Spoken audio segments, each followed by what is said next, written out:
प्रभु को हम अपना नहीं, अरे वो समस्या को ही मंगल विधान बदल देंगे। समस्या आएगी और मंगल विधान बन जाएगा, आप नाच पड़ोगे और ऐसा लगेगा कि समस्या आनी ही चाहिए थी, अगर ये ना आती तो ऐसा मंगल विधान न मिलता।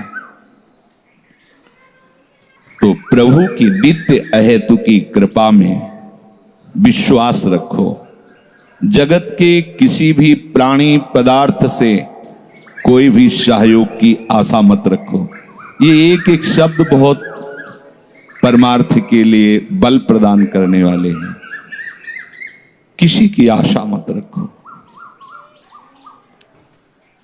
हर समय उपासक ऐसे देखता है जैसे सर्वज्ञ मां आगे से आगे अपने बच्चे की व्यवस्था करती। सत्य मानो, छोटी छोटी बातों में उनको दिखाई कितना प्यार करते हैं।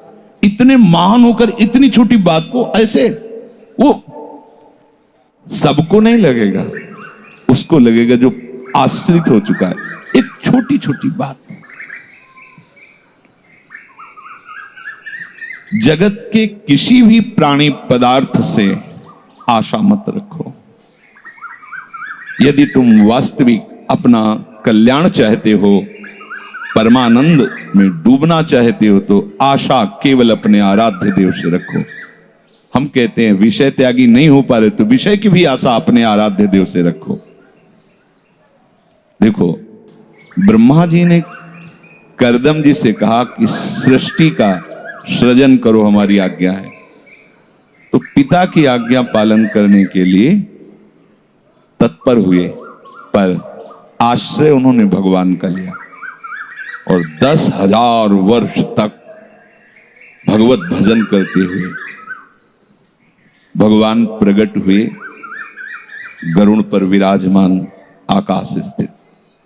तो कहा है, तुम्हारी इस भजन शैली तपस्या से मैं प्रसन्न हुआ, क्या चाहते हो? का पिता की आज्ञा का पालन करने के लिए ब्याह करना है, पर आपके द्वारा।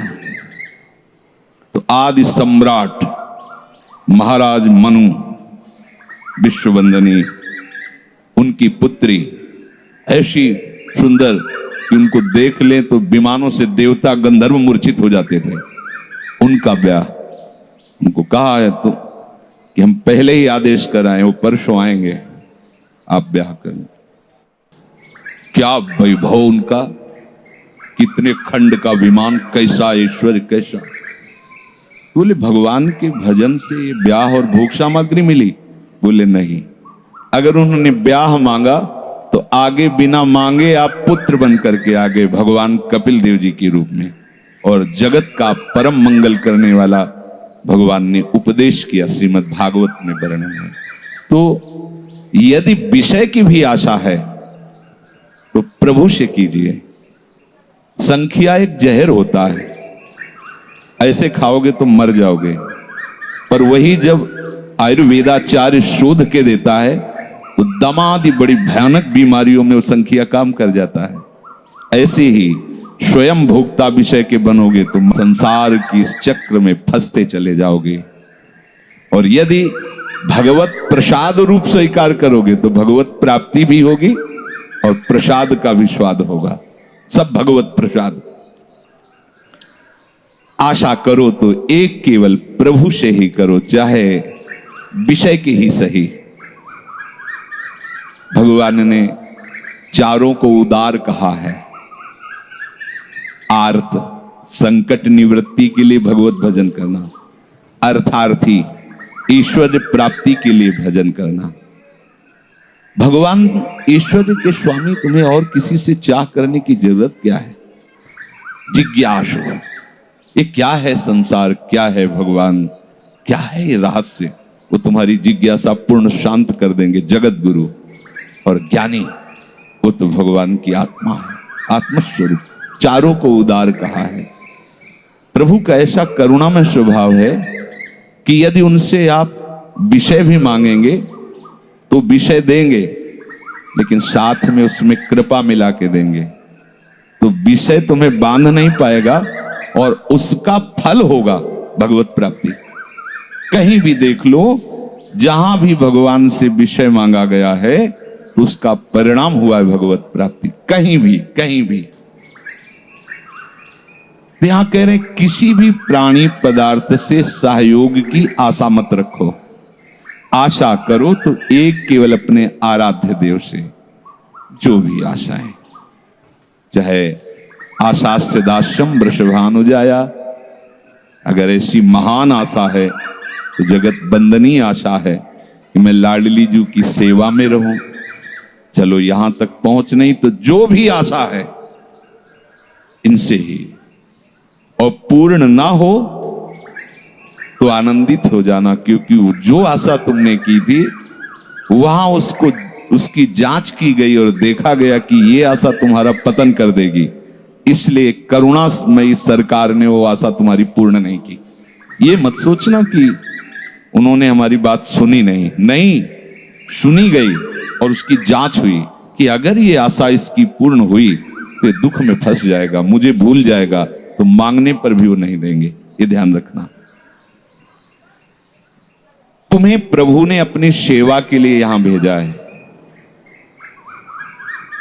जो भी तुम्हें पदार्थ दिए हैं, विचार दिए हैं, शक्ति दी है, सामर्थ्य दी है, वो केवल सेवा के लिए दी है। भगवत सेवा, परिवार सेवा, संपूर्ण विश्व की सेवा। एक एक शब्द बंधन मुक्त करने वाला है। तुम्हें जो शरीर मिला है, विचार मिले हैं, शक्ति मिली है, सामर्थ्य मिली है, ध्यान दीजिए, वो केवल सेवा के लिए है। आप क्या करते हैं? सुख भोगने के लिए प्रयोग करते हैं, बंद गए। परिवार की सेवा, शरीर की सेवा, भगवत प्राप्ति हेतु, जन जन की सेवा। जो हमारे सामने आ गया, मन बुद्धि चित्त अहम से, धन से, शरीर से, जो सेवा स्वसुख वांछा के लिए नहीं। हम लोग प्रभु प्रदत्त सेवा का तिरस्कार करके स्वसुख वांछा में फंस जाते हैं। बहुत बढ़िया साधन है सेवा। सेवा से निश्चित परमानंद की प्राप्ति होती है। सेवा में बहुत बड़ी सामर्थ्य, पीछे चर्चाएं हो चुकी हैं। ये जो प्रभु के द्वारा दी हुई सामर्थ्य के हम स्वामी बन जाते हैं। भाई खेती हमारी, रुपया हमारा, पत्नी हमारी, बेटा हमारा, हम इसके स्वामी, तो परिणाम भी तुम्हें इसका भोगना पड़ेगा। और नाथ सकल संपदा तुम्हारी, मैं सेवक समेत सुत नारी, तो प्रभु मिलेंगे। यह है मार्ग प्रभु का। रहना वही है, पाना भी वही है, करना भी वही है, पर परिणाम अलग अलग हो जाएगा। एक का परिणाम जो अहम से वो दुर्गति हो जाएगा, एक का परिणाम जो प्रभु के लिए वो सदगति को प्राप्त, वही करना है। बड़ा आश्चर्य है, केवल समझ जाओ। ये न कर कि यदि तुम अपने को किसी कार्य का कर्ता और किसी वस्तु का स्वामी और किसी प्राणियों को अपना मानकर सुख भोग करने लगोगे तो ये बहुत बड़ी भूल है। इस भूल का, इस अपराध का, इस पाप का दंड होगा बार बार जन्म, बार बार मरण। अब तुम भगवद आश्रित हो, तुम्हारे अंदर अच्छे विचार, अच्छे कर्म करने की प्रेरणा और भजन, ये केवल भगवान करा रहे हैं, ऐसा समझो। बिल्कुल एक एक शब्द बंधन मुक्त करने वाला है। अहंकार नहीं कि मैं कर रहा हूं। अच्छे विचार, अच्छी क्रियाएं, अच्छा जीवन जो पवित्र शास्त्र सम्मत, ये मेरी लाडली लाल करवा रहे हैं, ऐसा आपको सोचना। जो कर रहे हैं वो उन्हीं की शक्ति से कर रहे हैं, करवा भी वही रहे हैं और ताकत सामर्थ्य भी वही दे रहे हैं। कभी किसी भी अच्छे विचार या अच्छी क्रिया में अपने को भूल कर भी कर्ता मत मानना, तो बुरी क्रिया कभी होगी ही नहीं। बात पकड़ो। यदि अच्छी क्रियाओं के कर्ताप बनोगे तो बुरी क्रियाओं से बच नहीं सकते। अगर अच्छी क्रियाओं को देख रहे हो कि प्रभु करा रहे, तो बुरी क्रियाओं का संकल्प ही नहीं उदय होगा। अहम गलित हो गया तो अहम में ही तो सारे विकार रहते हैं। हर समय प्रभु के सामने कृतज्ञ रहो। कितनी कृपा, क्या हमसे लेना है आपको? आप तो पूर्ण काम हो, हमें इतना दुलार कर रहे हो। बलिहारी प्रभु, वो बार बार मन उनके चरणों में लौटता रहता है। प्रभु का विधान सर्वज्ञता से पास हुआ है। वो खूब आगे की, पीछे की, मध्य की सब बात सोच करके उन्होंने आपके लिए विधान किया है। पहले से उन्होंने आपका उस समय मंगल विधान सुनिश्चित कर दिया है। कैसी भी परिस्थिति हो, कभी ऊबना मत, घबराना मत, अधीर मत होना और अपने भगवत विश्वास में कमी मत आने देना। कैसी भी परिस्थिति हो, ये जरूरी है। ऊबना मत। बहुत हो गया कष्ट सहते सहते, कितना सहूं। नहीं, ये अगर ऐसा आ रहा है तो भी आप भगवद आश्रित नहीं हुए। नहीं, ऐसा आ ही नहीं सकता। बड़ा आनंद आता है, कष्ट में बड़ा आनंद आता है। पूरा का पूरा मन, इंद्रियां केवल प्रभु में होती, क्योंकि कष्ट में कोई विषय की इच्छा तो होती नहीं। किसी को भी भारी पीड़ा है तो सब उसी में होती। जिसने अभ्यास किया है भगवत चिंतन का, आश्रय है प्रभु का, तो कष्ट में भाग के कहां जाएगा? उसी में तो एकदम तन्मय हो जाता है मन, इंद्रिया। आज जो आप भागवती का अभ्यास करते हो तो आपको पूर्वाभ्यास परेशान करता है ना, विषय चिंतन। और जिसने पूर्व में खूब भजन किया है तो आज विषयों के बीच में भी हो तो उसका भजन कैसे रुक जाएगा? सोचो जरा। आज आप खूब भजन की चेष्टा कर रहे हो, पर पूर्वाभ्यास आपको विघ्न पहुंचा रहा है ना। ऐसे ही यदि आपने भजन का अभ्यास किया तो वर्तमान में कैसी भी दुखद, विषयमयी कैसी भी परिस्थिति हो, वो कैसे रुक जाएगा? जब असद अभ्यास सत अभ्यास के बीच में प्रकट हो रहा है तो सत अभ्यास असत की सत्ता कैसे रहने देगा? इसीलिए जो भजन परायण जन होते, भारी से भारी विषम परिस्थिति में भी हर समय भजन करना नहीं होता, भजन नृत्य करता है, वो निहाल हो जाता है। सुख किसे कहते तब आप जानेंगे, सुख का परिचय तब आप जानेंगे जब इतना भरोसा हो कि कैसी भी परिस्थिति हो, उबना नहीं, घबराना नहीं, अधीर मत होना और विश्वास में कमी मत आने देना। कब तक भोगूं, कब तक? ऐसे लोग हैं उद्दंडता करते हैं, पाप करते हैं, उनको बुखार भी नहीं होता। भजन में लगे लोगों को देखो कितना कष्ट। ये क्या है प्रभु? कम से कम उनका शरीर स्वस्थ रखो तो आपका यश गा रहे भजन। उनका विधान सर्वज्ञता से भरा हुआ है। तुम अल्पज्ञ हो, तुम वर्तमान की बात सोच रहे हो। वो तीनों कालों को देखकर निर्णय करके परिस्थिति दिया, इसलिए मस्त रहो उनके भरोसे पर। कई बार चर्चा की है प्रताप राय जी की, बचपन से भजन परायण थे, ईश्वर संपन्न घर था, भाई बहन सब खूब। कुछ दिनों बाद माता पिता पधार गए, पूरा अधिकार।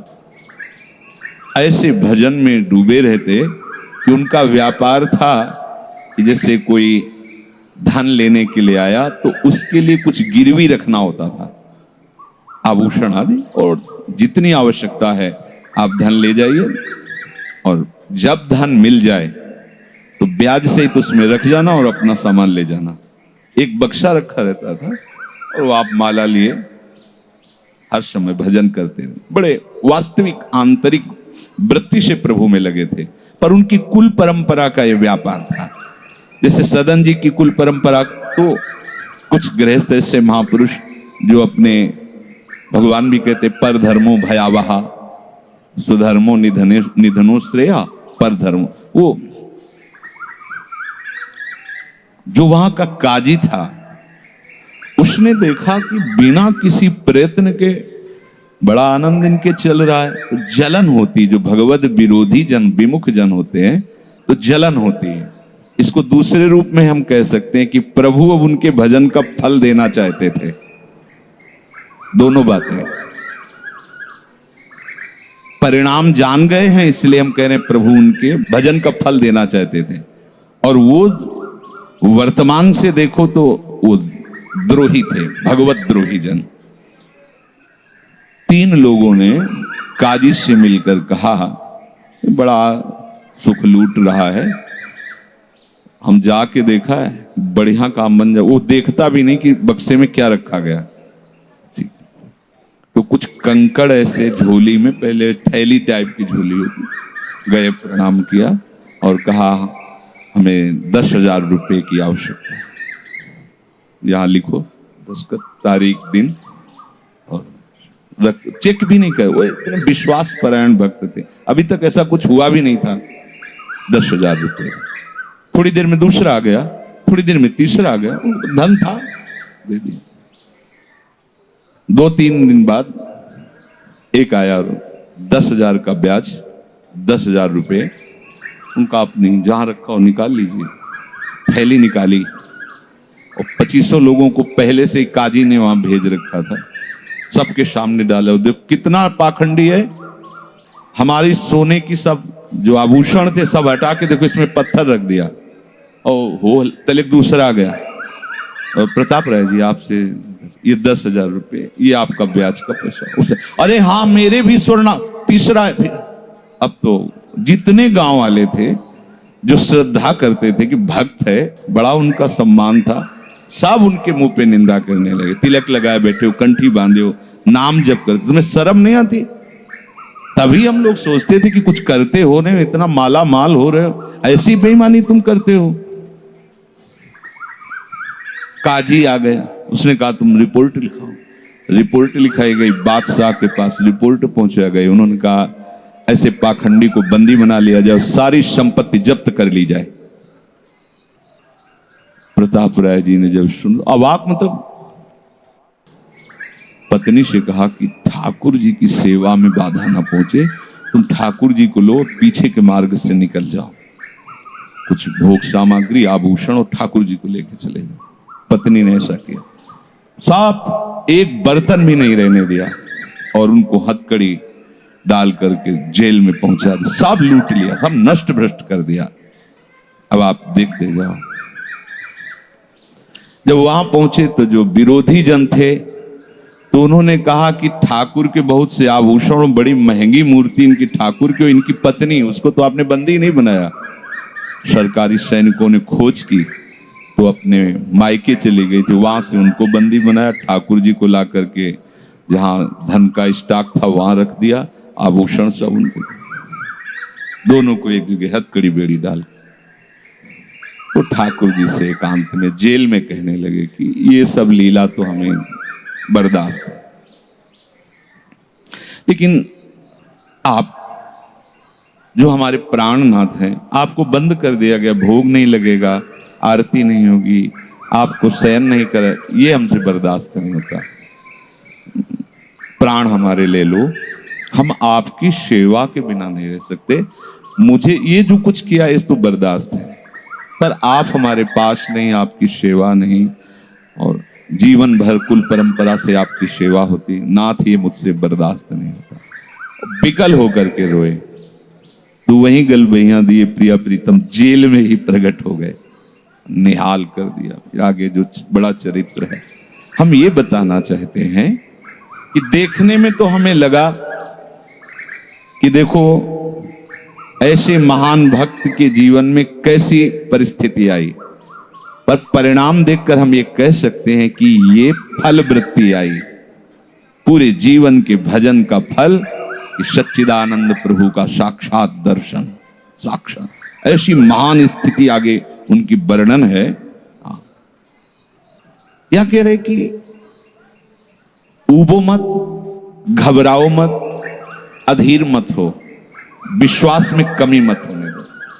अब प्रभु ने क्या देखा कि इसे ना संपत्ति के हरण का दुख है और ना इसे किसी सम्मान नष्ट का। पूरे जीवन भर सम्मानित रहे, गांव के सब भगत जी हैं, सब मिटिया मेट हो गया, इस बात का कोई दुख नहीं, केवल मेरी सेवा का सुख। आगे चरित्र में आता है फिर उन्होंने जो लीला की कि बादशाह चरणों में झुका, पूरी समाज के सामने उन तीनों ने स्वीकार किया मैंने कपट किया, फिर जय जयकार। ये तो उनके 1 मिनट का काम होता है, ये उनका है। तिनके को ब्रह्मा बना देना, ब्रह्मा को तिनका बना देना, ये उनका तो खिलवाड़ होता है। इसलिए कभी विश्वास कम मत करना, क्योंकि ऐसी परिस्थिति आ सकती है कि आपको लगेगा कि अगर भगवान होता, मान लो वहीं थोड़ा सा नकारात्मक सोच कर ली जाए कि ऐसा क्या, जीवन भर आपसे प्यार करके भजन, इतनी भारी बेइज्जती, ऐसा ऐसा। भक्त अगर ऐसा चिंतन करता तो शरणागति नहीं, क्योंकि शरणागति में विपरीत चिंतन की जगह नहीं होती, शरणागति में संशय नहीं होता। उसकी कृपा के असंख्य रूप हैं, वो आवश्यकता अनुसार जब जहां जैसे चाहेगी वैसा रूप रख लेगी। और आप शरणागत हैं तो आपके लिए अब कृपा के सिवा कोई दूसरा होगा नहीं। बैठा लिए हृदय में, आप प्रभु के शरणागत हैं, अब आप पर कृपा ही कृपा होगी। पर लिखा हुआ कि कृपा असंख्य रूप धारण कर सकती है, कोई भी रूप उसका हो सकता है। अब आदर करना, अब आपके जीवन में केवल कृपा होगी, शरणागत है पर उसका आदर करना। प्रभु के कृपा में, विधान में जो संदेह कर बैठता है, विरुद्ध चिंतन कर लेता है, तो उसको कृपा छोड़ती नहीं है, उसके लिए कृपा भयानक रूप धारण करती है और घेर करके उसको कृपा सिंधु से मिला देती है। और जो हृदय की निर्मलता से, विश्वास से, प्रेम पूर्वक सराहता रहता है, वाह अपना मानकर दंड दिया, बहुत अच्छा किया आपने, जो जो किया ना बहुत अच्छा किया प्रभु। अब लगता है कि आपने मुझे स्वीकार कर लिया, क्योंकि आप कुछ भी करने में अब हिचकते नहीं है, हमसे पूछने की जरूरत नहीं है, आप जो जो कर रहे बहुत। उसके लिए कृपा बहुत मृदु और शांत होकर प्रकाश रूप से उदित होती है और प्रभु के पास पहुंचा देती है। कृपा बख्शेगी नहीं, आप शरणागत हो, अगर ज्यादा चतुराई करोगे तो भयानक रूप धारण कर लेगी। अब तुम्हें जाना ही है प्रभु के पास, अगर सुलझोगे तो शांत सौम्य होते हुए आपको पहुंचा देगी।